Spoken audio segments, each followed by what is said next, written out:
अस्सलाम वालेकुम स्टूडेंट्स, मेरा नाम Munibur Rahman. Pharm D third pro pharmacology chemotherapeutic agents की सीरीज़ में ये मेरी एक और सीरीज़ है जिसका नाम है एंटीवायरल ड्रग्स। हमने कैंसर से स्टार्ट किया था, अब हम एंटीवायरल्स तक पहुंच गए हैं। तो सबसे पहले हम एंटीवायरल्स ड्रग को समझने से पहले हमें वायरस का पता होना चाहिए। स्टूडेंट्स, आप सबको पता है viruses are obligate intracellular parasite. मैं इस बात का मतलब समझाता हूँ आपको कि पैरासाइट होता है वायरस, मीन्स वो होस्ट पे डिपेंड करता है बट इन रिटर्न उसको हार्म भी करता है। इंट्रासेलुलर होता है, सेल के अंदर काम करता है। ऑब्लिगेट मींस उसकी कोई अपनी इंटरसेलुलर मशीनरी नहीं होती, वो मेटाबॉलिक मशीनरी नहीं होती, वो होस्ट की मेटाबॉलिक मशीनरी को यूज़ करके अपने वायरल जेनेटिक जीनोम को रेप्लिकेट करता है एंड वायरल प्रोटीन्स को ट्रांसक्राइब करता है। बेसिकली यही होता है वायरस, और ये ए सेलुलर एंटिटी होती है क्योंकि इसकी कोई सेल वॉल नहीं होती, ना सेल मेम्ब्रेन होती है, लिपिड बाइलेयर एब्सेंट होती है। अब स्टूडेंट्स, आपके जहन में क्वेश्चन होगा कि लिपिड बाइलेयर तो एब्सेंट है, but how it will be protected? Virus किस तरह से प्रोटेक्ट होता है? तो इसका आंसर है कि वायरस के पास एक प्रोटीन का सीक्वेंस होता है, प्रोटीन कोर होता है, ठीक है। प्रोटीन कवर, प्रोटीन कोट, उसको हम कहते हैं कैप्सिड, और वो कुछ मोनोमर से मिलकर बना होता है, कैप्सोमर्स। ये आपने सारी चीजें पहली पढ़ी होंगी, ठीक है। और वायरस जो है मेटाबॉलिक प्रोसेसेस नहीं करता, that's why depends on the parasite intracellular machinery, ठीक है। अब वो पैरासाइट के डीएनए को यूज करके इंटीग्रेट करता है अपना वायरल जीनोम उसके अंदर, देन वही डीएनए जब होस्ट रेप्लिकेट करता है तो वायरस भी ब्रस्ट होता है, जिसको हम लाइटिक एंड लाइजोजेनिक साइकिल में हम डिस्कस करते हैं।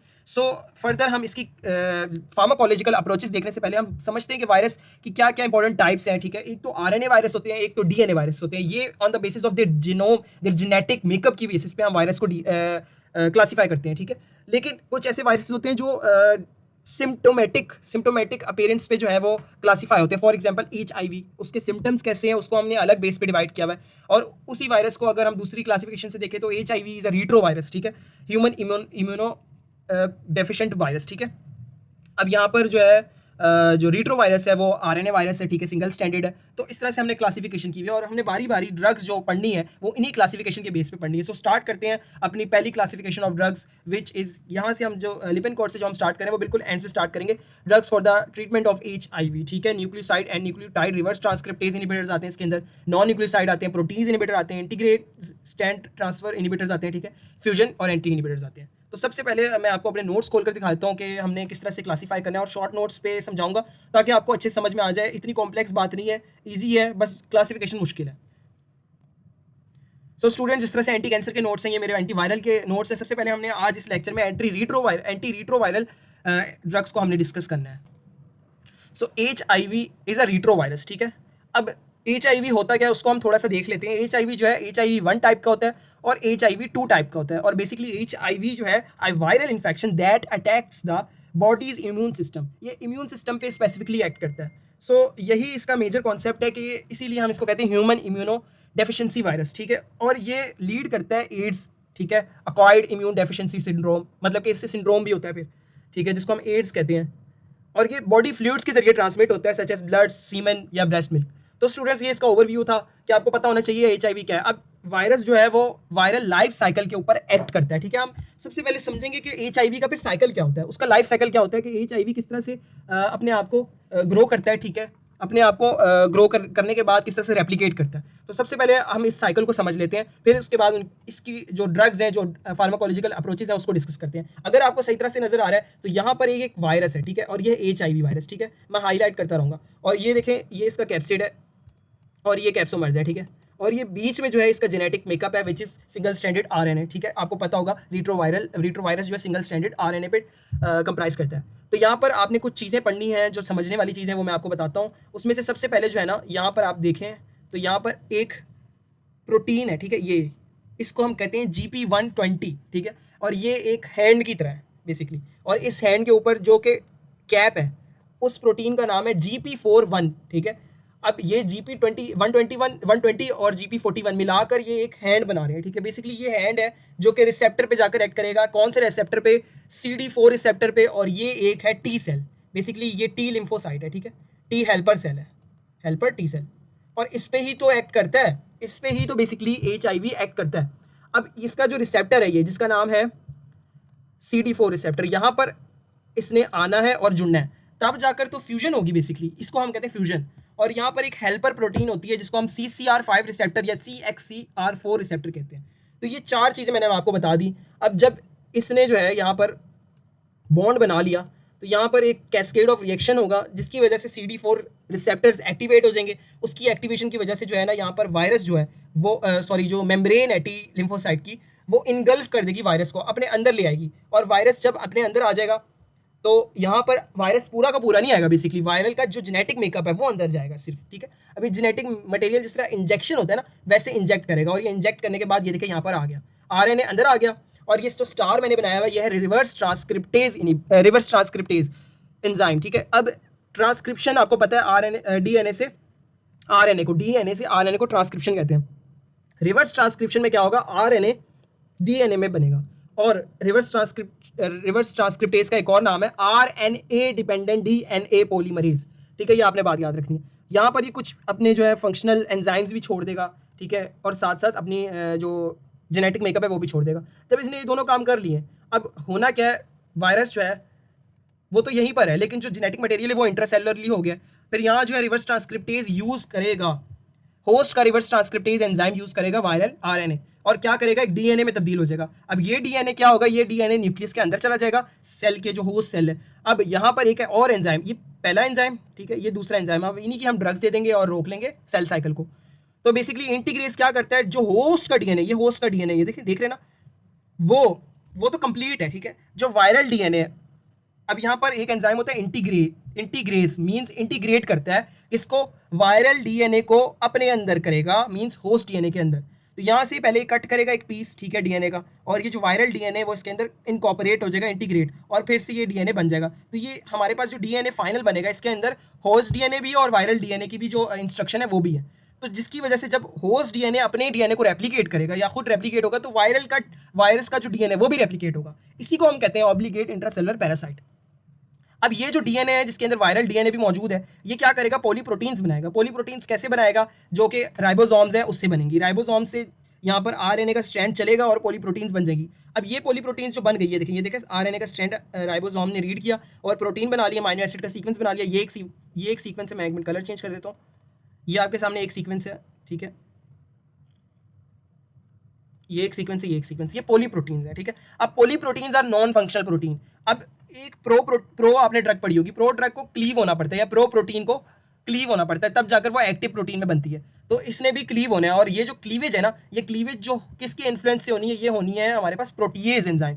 प्रोटीएज से आपको पता लग गया कि प्रोटीन को क्लीव करेगा, ये क्लीव करेगा प्रोटीन को, ये प्रोटीज एंजाइम है, ये पैकमैन की तरह एक खार है। क्लीव करने के बाद इनको एक वेजिकल में डाल देगा, और ये वेजिकल में जो डालेंगे ये होंगी फंक्शनल प्रोटीन वायरस की, जो आगे जाकर क्या करेंगी, वायरस के जो हैंड्स बनाएंगे, GP121 दोबारा बनाएगी, 120 दोबारा बनेगी, GP41 दोबारा बनेगी, प्रोटीन कैप्सिड बनेगा दोबारा, और फिर इसी के अंदर जो है ये जो एक सर्कल बना हुआ है, इसके अंदर ये दोबारा जो है रेप्लिकेट होने के बाद ये जो DNA RNA में तब्दील होकर ये वायरस यहाँ पर वायरस के अंदर चल जाएगा, और यहाँ से वायरस बाहर आ जाएगा, मीन्स ये वायरस रेप्लिकेट हो चुका है। अब ये सारा जो साइकिल है, इसका समझने का मकसद ये कि इसकी ड्रग्स क्या क्या हो सकती हैं। सबसे पहले हम रिवर्स ट्रांसक्रिप्टेज एंजाइम को रोक सकते हैं ताकि ट्रांसक्रिप्शन ना हो पाए, और यहीं पर पहले फेज पे ही सेल अरेस्ट हो जाए, जो वायरस रेप्लिकेशन है वो अरेस्ट हो जाए। देन अगर DNA बन गया, DNA होस्ट में भी तब्दील हो गया, तो इंटीग्रेट ना हो, ठीक है, होस्ट न्यूक्लियस के अंदर चला गया लेकिन इंटीग्रेट ना हो होस्ट के साथ, तो हम इंटीग्रेज इनहिबिटर दे देंगे, ठीक है, दूसरी क्लास। तीसरी क्लास ये स्टेप भी हो जाता है, प्रोटीन्स भी बन जाती हैं। प्रोटीन्स हमारी फंक्शनल प्रोटीन में तब्दील ना हो, ठीक है, फंक्शनल प्रोटीन में तब्दील ना हो, तो उसके लिए हम क्या कर देंगे, प्रोटीएज इनहिबिटर्स दे देंगे ताकि वो पैकमैन उनको क्लीव ना कर सके। और लास्ट में हम सबसे पहला स्टेप ही रोक सकते हैं, हम ये स्टेप रोक सकते हैं कि हम फ्यूजन या एंट्री को इनहिबिट करते, तो हम वायरस के जो HIV के जो साइकिल को है वो इंटरप्ट कर सकते हैं, हम रोक सकते हैं, और वायरल जो ट्रांसक्रिप्शन है, जो प्रोटीन मेकिंग है, वो सारा कुछ जो है स्टॉप हो जाएगा, डिस्टर्ब हो जाएगा। तो हम चलते हैं बारी बारी इसकी ड्रग्स के बारे में पढ़ते हैं। सो स्टूडेंट्स, अगर आपने लाइफ साइकिल अच्छे समझ लिया है तो हम चलते हैं इसकी ड्रग्स के ऊपर। बिल्कुल लाइफ साइकिल के ऊपर ही एक्ट करेंगी सारी ड्रग्स। तो सबसे पहले हम देखते हैं फ्यूजन एंट्री इनहिबिटर्स, फ्यूजन या एंट्री इनहिबिटर्स। उसके अंदर सबसे पहली ड्रग आती है मेराविरॉक। अच्छा, एंटीवायरल ड्रग्स की क्लासिफिकेशन याद करना मुश्किल होता है, सबको पता है, तो इस वजह से क्लासिफिकेशन जो है ना, अच्छा लाइफ साइकिल आपको याद हो जाएगा। क्लासिफिकेशन के लिए ना आपने बार बार इन नेम्स को दोहराना है, तब आपको जाकर याद होगी। जिस तरह मेराविरॉक जो है वो एक ऐसी ड्रग है जो क्या करती है, CCR5 रिसेप्टर, जो बेसिकली ये हेल्प करता है रिसेप्टर इन दोनों के फ्यूजन होने के लिए, तो दैट्स वाई फ्यूजन इनहिबिटर्स। अब ये CCR5 जो रिसेप्टर है, इसको inhibit binds with CCR5 receptor. अब ये जो है मेराविरॉक यहाँ पर बाइंड कर देगी और इसको इनहिबिट कर देगी, इस रिसेप्टर को, जिससे क्या होगा, so that viral GP120 and GP, यहाँ पर एंड भी लगाना है, and GP41 will not bind to CD4 receptor, इस रिसेप्टर के साथ बाइंड नहीं होगा CD4 and hence fusion is inhibited. Simply ये इसका एक मैकेनिज्म ऑफ एक्शन है मेराविरॉक का, कि वो क्या करती है CCR5 रिसेप्टर को इनिबिट करके viral GP41 and viral GP121 को फ्यूज नहीं होने देती विद द CD4 रिसेप्टर।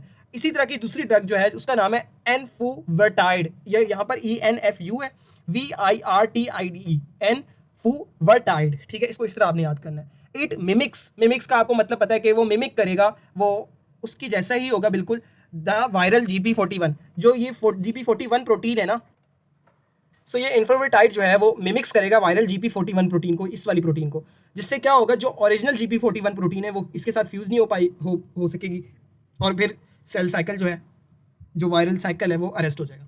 तो ये दो ड्रग्स थी basically entry and fusion inhibitors. इनको हम लिपनकॉर्ड से अगर देखें तो सबसे नीचे HIV की ड्रग्स में आपको मिल जाएंगी। तो थोड़ा सा मैं आपको वहाँ से भी बता देता हूँ ताकि आपको एक आइडिया हो जाए। ये दो ड्रग्स हैं, ठीक है, हमने मेराविरॉक पढ़ा था, is an entry inhibitors that block CCR5 receptors, ठीक है, coreceptor that works with GP41 to facilitate HIV entry through the membrane into the cell. वही सारी बात है, इसको थोड़ी सी और अच्छे वे में इन्होंने एक्सप्लेन कर दिया है, ठीक है। इसको हम समटाइम्स या तो CCR5 को रिसेप्टर कहते हैं या CXCR4 receptor, both tulle-tropic prior to use of Meraviroc.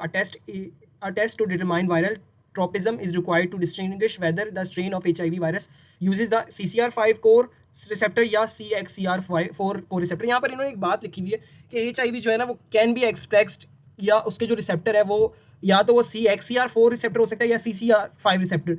एक टेस्ट करना होता है, वो टेस्ट क्या करता है, डिस्टिंग्विश करता है कि आइदर HIV के पास CXCR4 रिसेप्टर है या CCR5 रिसेप्टर, ताकि उसके अकॉर्डिंगली हम डोज दें, उसके अकॉर्डिंगली वायरल जो एंटीवायरल ड्रग है वो दें।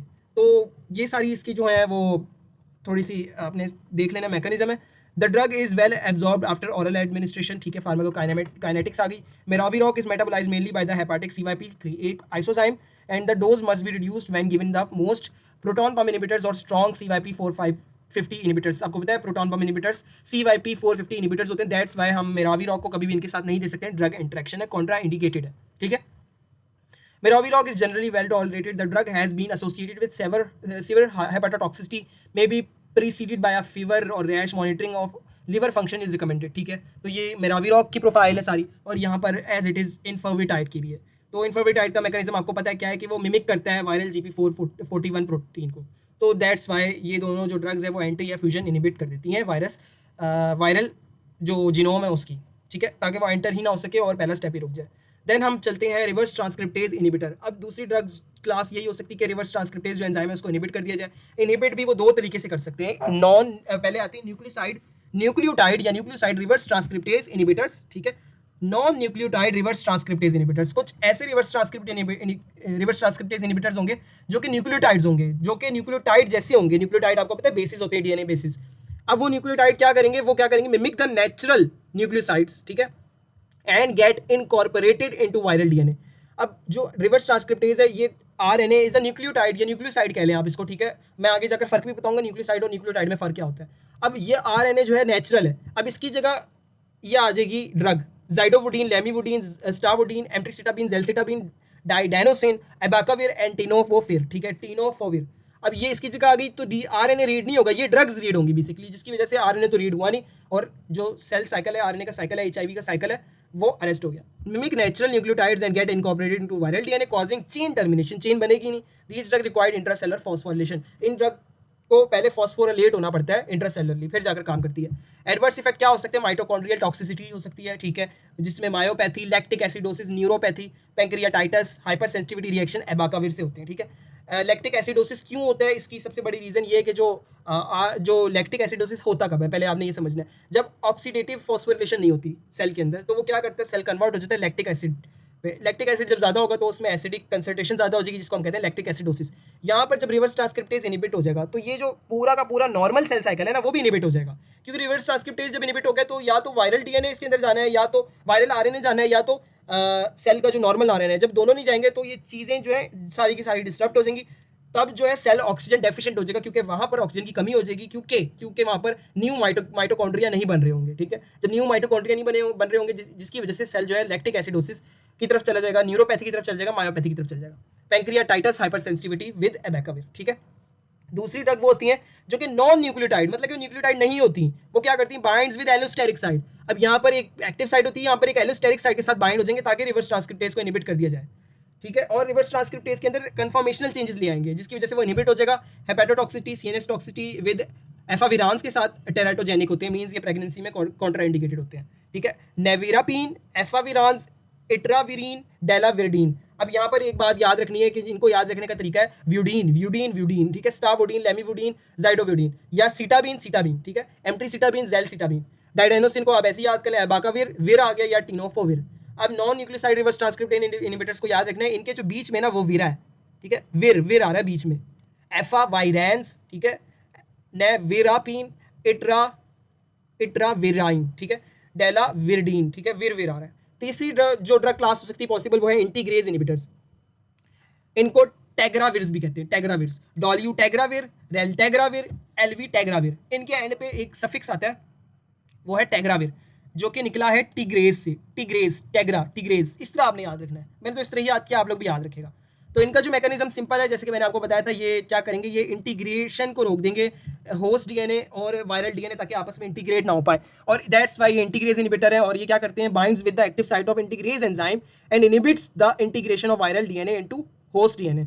तो डॉल्यूटेग्राविर, रेलटेग्राविर, एल्वीटेग्राविर, ये है सिटाबीन, जेलसिटाबीन, डाइडाइनोसिन, एमसिटाबीन, लेमिवुडीन, स्टावुडीन और जाइडोवुडीन, ठीक है। यहाँ पर हमने पढ़ा मेराविरोक एंड फुर्विडाइट, ठीक है। नेविरापीन, विरविर बीच में आ रहा है, एफाविरांस, इट्राविरिन और डेलाविरडीन, ठीक है। इस तरह आपने याद रखना है। रेप्टोमाइलाइसिस, ठीक है, रेप्टोमाइलाइसिस आपने मुझे बताना है ये क्या होता है, ठीक है। मायोग्लोबिन इन यूरिन, ठीक है। मैं रेप्टोमाइलोसिस जब होता है, माइलाइसिस जब होता है, तो मायोग्लोबिन जो है वो बहुत ज़्यादा ब्लड में हो जाता है, जिसकी वजह से यूरिन में भी आपको मायोग्लोबिन देखने को मिलेगा। डायूरिया होता है और ये इसके साइड इफेक्ट्स हैं, एडवर्स इफेक्ट। लास्ट में हम पढ़ते हैं प्रोटीज इनिबिटर्स। जब सब कुछ हो गया, अब क्या प्रोटीन्स जो है वो पॉलीप्रोटीन्स फंक्शन प्रोटीन में भी तो बदलनी है ना, तो उनको रोकने के लिए प्रोटीज एंजाइम को हमने रोकना होता है, ठीक है।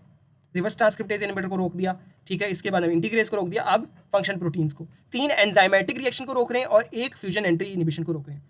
प्रोटीज इनिबिटर्स, इनको हम नविर्स कहते हैं, ठीक है, नविर्स। एटा जैनाविर नविर, दारू नविर, इंडी नविर, लोपी नविर, नेल्फी नविर, ठीक है, स्कोनी सेक्वी नविर, टिपरानाविर, रिटोनाविर। ये देखिए नविर नविर नविर आ रहा है, इस तरह ही फनी वे में आपने याद रखना है। यहाँ पर टेग्राविर आ रहा था, यहाँ पर विर बीच में आ रहा था, यहाँ पर वुडीन लास्ट में आ रहा था। मैकेनिज्म क्या है कि these drugs inhibits protease enzyme, वही बात, which is responsible for cleaving polyproteins into viral functional protein. Crystal induce neuropathy, nephropathy indinavir के साथ होती है। लाइपो डिस्ट्रॉफी होती है, हाइपरग्लाइसीमिया होता है, ये आपने एज इट इज याद करना है। इनिबिट ग्लूट ट्रांसपोर्टर, जो ग्लूकोज का ट्रांसपोर्टर होता है, ठीक है। Ritonavir inhibit CYP450, that's why it is contraindicated with proton pump inhibitors, ठीक है। पॉइंट्स टू पॉन्डर, वही वाली बात आ गई कि आपने याद रखनी चीज़ें कि विर विर NNRTIs में आ रहा है सेंटर में, प्रोटीज इनिबिटर में विर लास्ट में आ रहा है। नविर पूरा कर लें, यहाँ पर N और A और ऐड कर दें, ठीक है। इंटीग्रेज इनिबिटर्स में एज द सेम इंटेग्रा, ठीक है, as the name tegra in the last, raltegravir. और NRTIs में वुडीन या अबीन लास्ट में आ रहा है, जाइडोवुडीन या जेलसिटाबीन। तो ये थी एंटी रिट्रोवायरल ड्रग्स या एंटी HIV ड्रग्स जो कि मैंने आज आपको बताई। सबसे पहले लाइफ साइकिल अगर आज है तो आपने कैसे बनाना है और इनकी ड्रग्स को कैसे अटेंड करना है। फिर देन हम पढ़ेंगे एंटी इन्फ्लुएंजा की ड्रग्स, ठीक है, एंटी हेपेटाइटिस जिसके अंदर हेपेटाइटिस की टाइप्स आ जाती हैं, C, ठीक है, B, इनको हमने देखना है। हर्पीस ड्रग्स देखनी है। तो इस तरह से एक अच्छे वे में हम ये सारी ड्रग्स इंशाल्लाह पढ़ लेंगे। लाजमी मेरे चैनल को सब्सक्राइब करें और एंटी कैंसर की जो थेरेपी है वो अगर आपने नहीं देखी वो लाजमी देखें। जज़ाकल्लाह।